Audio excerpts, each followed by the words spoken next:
आज हम जानेंगे कि जो वायरस है जब वो हमारी बॉडी में एंटर करता है तो उसके बाद उसकी ग्रोथ और रिप्रोडक्शन को कैसे रोका जाता है। तो उसमें कुछ सेल्स पार्टिसिपेट करती हैं, जिसमें से पहली सेल होती है डेंड्राइटिक सेल। जो डेंड्राइटिक सेल है, आप देख सकते हैं कि वायरल प्रोटीन और वायरल जो डेड बॉडीज़ होती हैं उनको कलेक्ट कर रही है। अब उसको कलेक्ट करने के बाद ये एक स्पेशल रीजन में उन वायरल प्रोटीन्स को लेकर जाती है और उस स्पेशल रीजन का नाम होता है लिम्फ नोड्स, जहाँ पे दो टाइप की सेल्स प्रेजेंट होती हैं। अब ये जो टू टाइप ऑफ सेल है उसमें से एक सेल आपकी मोबाइल स्क्रीन पे है, जिसका एक स्पेशल नाम है और वो है हेल्पर टी सेल।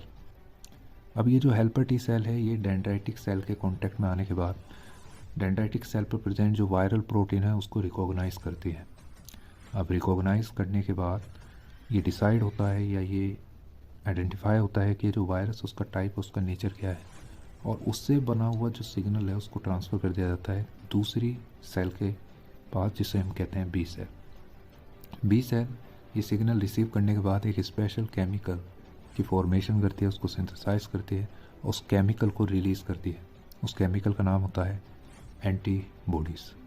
तो ये एंटीबॉडीज़ वाई शेप मॉलिक्यूल्स होते हैं, आप देख सकते हैं। और जब ये आप देख सकते हैं लिम्फ और टिश्यूज़ में रिलीज़ कर दिए जाते हैं by the help of B cells, तो ये वायरस को टारगेट करते हैं। ये एंटीबॉडीज़ जब वायरस को टारगेट करती हैं तो उस दौरान वायरस पर प्रेजेंट जो रिसेप्टर्स हैं उनको ब्लॉक करती हैं, जिससे जो वायरस है वो सेल के अंदर एंटर ना कर सके या सेल को इन्फेक्ट ना कर सके।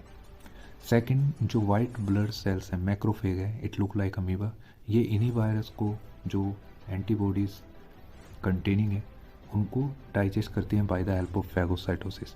और इस तरीके से by the help of these three specialize cells जो वायरस है वो हमारी बॉडी को इन्फेक्ट नहीं कर पाता और ग्रोथ और रिप्रोडक्शन जैसे जो प्रोसेस होते हैं वायरस के वो परफॉर्म नहीं कर पाता है।